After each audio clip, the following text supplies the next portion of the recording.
the two of us now for some time. So the first thing that I want to say actually to address Donald here is, how do you feel listening to this work after 55 years have passed since you composed it?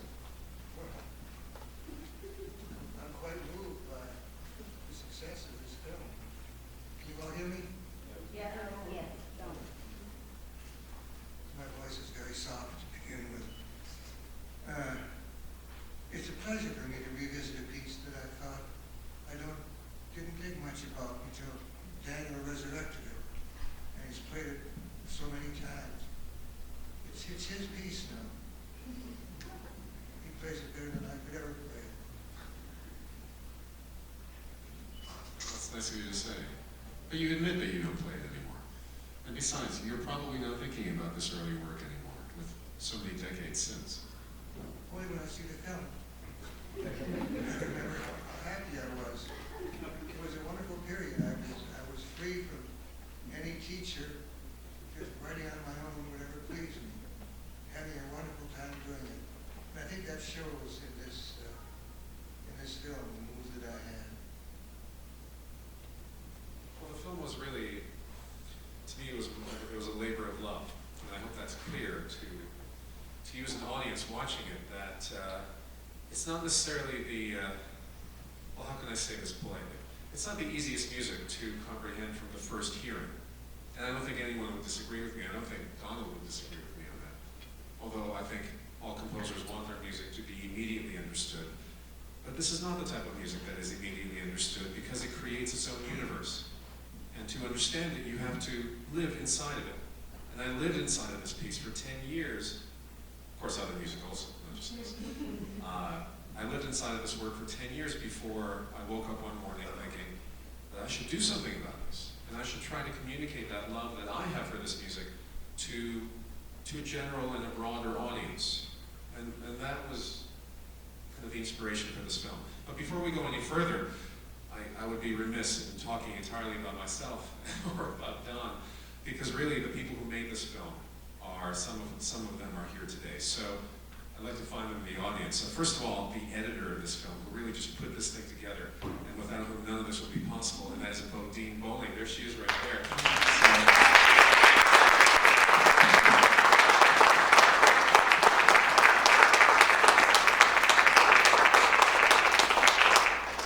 I think it's safe to say that without her, there would be nothing at all. And then her husband, Alexei Bowling, is one of the directors.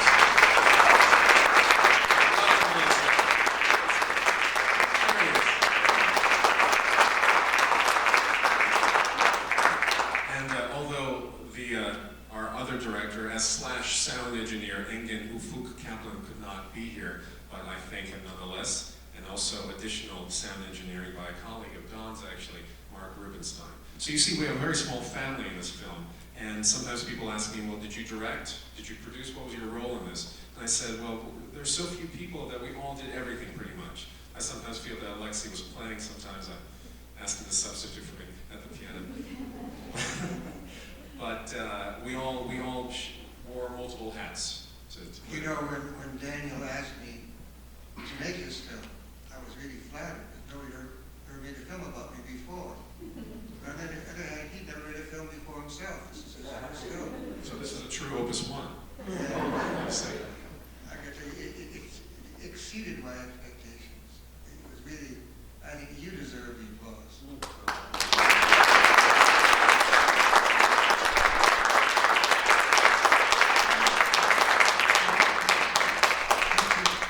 Great care with every detail, and all these questions to ask me. He got me thinking about things that I hadn't thought about, and I had to go back. You know, I gave all my papers when I retired from teaching to the Ohio State University Archive.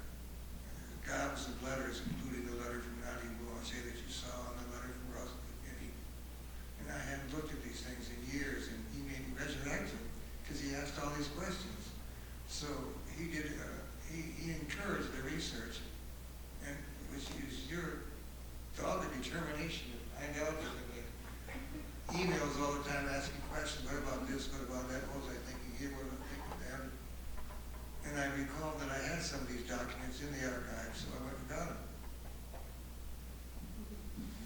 And it was as easy as that, you see. Basically, I was annoying, and he... Do you have any questions? This is really supposed to be a Q&A, not just between the two of us. Anyone from the audience? Hi, thank you. Good afternoon.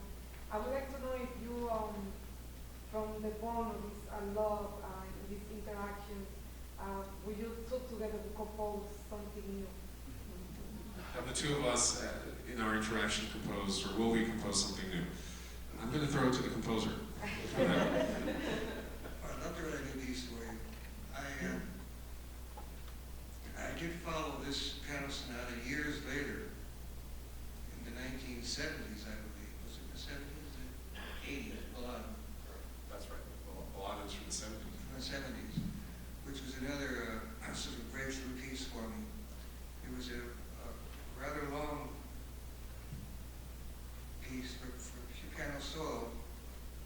I called it Beliavsky because it was based upon quotations from two other ballades, the Chopin ballade in G minor and Brahms, Opus 10, number 1, I think. And it's a piece without bar lines, where I experimented with. Couldn't write that piece for orchestra either. And I haven't written anything for solo piano since then. He's been sparing, very, very sparing of the pianos with only 2 pieces, you can imagine. So I'm safe to say that I've covered half of his repertoire for the piano. Are there any other questions? Could you tell us of a musical hero of yours? Of mine? There's so many. Where to begin? That's a good question. Where to begin? Well, as I said at the time, I wrote this piano sonata. I was influenced by Weber, but you can't tell that from the piece. I was thinking about it when I was listening to it tonight, even though I had analyzed that one score of Weber to get to know the insides of the 12-tone technique.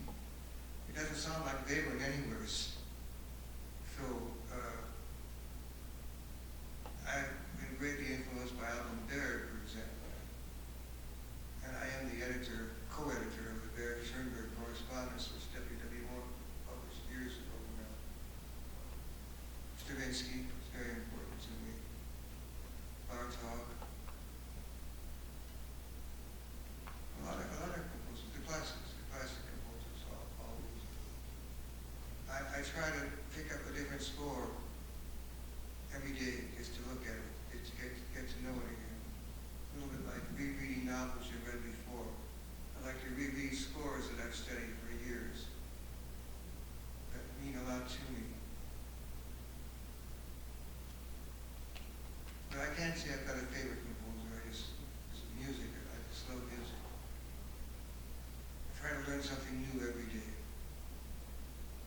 Does that answer your question at all? Thank you. Other questions? For you, actually. When Lucas Fox showed you the piece, what were your reactions to it? Were you overwhelmed by it? Or, actually, here's the first question. Did you ever perform a 12-tone piece before? And what were your reactions upon seeing Mr. Harris's Opus 1? Oh, that's a good question. Well, let's watch the film over again. And, that's a very good question. Actually, What's the question? the question is, how did I essentially come across this piece? It was Lucas Foss, who you may know. He died recently in 2009 and was a very, very, very well-known American composer, although German-born. Lucas Foss held a festival out in the Hamptons every year, and in 2000 he invited me to perform a solo recital. And he asked that part of my program include a sonata by his friend Donald Harris. And I knew nothing of Donald Harris at that time. I knew nothing of the sonata, certainly. And your question is, was I overwhelmed by the music when I received it? What's interesting is before I even received the music, Lucas Foss assumed that I already would be overwhelmed. And he told me, don't worry, just play the 4th movement. No need to learn. Did you know that? No, No, but I know that Lucas was in Columbus that year, conducting the Columbus Symphony. And he's an old friend of mine. I've known him for many, many years. And as a matter of fact, I once studied with him at Tanglewood when I was a really young man. And he said to me, he never played any of my music at Bridgehampton. Why wouldn't I send him a score? I says, why not? That's why. He dug off this early piano sonata. Because he said to me, I've got this young pianist in Milwaukee. I'd like to have him play a piece on the festival. I think that was me. Unless there's some other pianists that you've been cheating on me with this. Well, he was a conductor of Milwaukee Symphony. That's right. Foss was. In the 1980s he was. And I had known Foss probably since about 1997, I think. And of course I also played Foss's music. But anyway, the long story short is that I received this wonderful piece, and when I looked at it, I kept thinking, playing just the fourth movement, and my father also told me, what are you, crazy? You're going to play just the fourth movement? What's wrong with you? You're going to play the whole thing, of course. And that was the end of that discussion. And so, I don't know if you knew that, but in any case, I did learn, obviously I learned the entire piece, and I didn't have that much time. I had about 6 weeks to learn it, which for those of you who are musicians, you can appreciate that that's not necessarily a lot of time at all to really absorb something. And I don't think I absorbed it all that well at that time, although initially I was overwhelmed, as I mentioned in the film. Okay, first, no, I had never played a 12-tone piece before that. That was truly my first exposure to any piece of music that was written after 1950. And so this idea of Opus 1, and this is something that I'm glad to speak about now, has come up over and over in subtle ways and not so subtle ways in this film. It was an Opus 1 for Donald Harris. The piece was an Opus 1 in some ways for myself, because I had never played a piece of music like that, ever. And of course, this film is an Opus 1, so it's all beginnings and firsts. And so in the beginning, if you remember in the film, there's a voiceover that I give, where I say that an Opus 1 is very special. And I mean that. It's special for everybody involved. Both the composer who wrote his Opus 1 in this case, and the performer who is exposed to it for the first time. Any of you, if you're pianists out there, if you were to pick up the Sonata, it would be an Opus 1 for you. It'd be the first time you'd see this piece of music. And I was overwhelmed by the rhythm of it. Although this doesn't necessarily come across, if you were to work through measures that go from 9/8 to 6/8 to 7/8 to 13/16, if you have no idea what I'm talking about, at the time I barely knew what I was doing. But it's very difficult.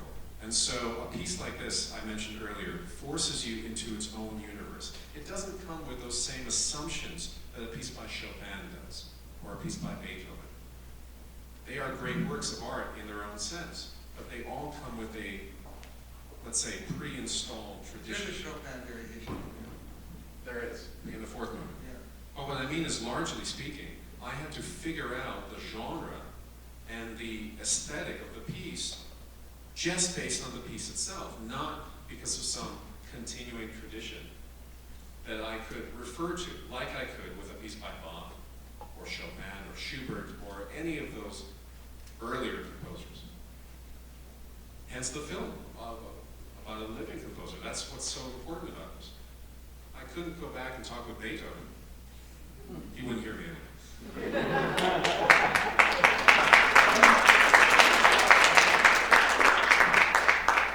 But here is this remarkable opportunity to speak to someone who has created, in my opinion, a phenomenal piece of art.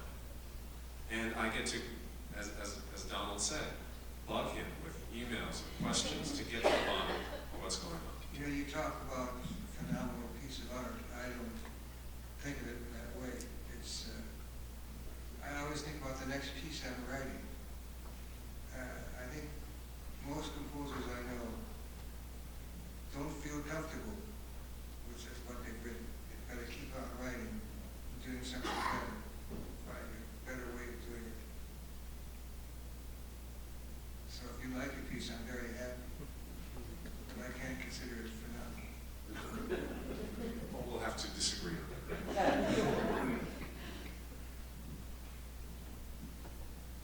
Mr. Harris, did you advise Daniel about his interpretation of the music? No, I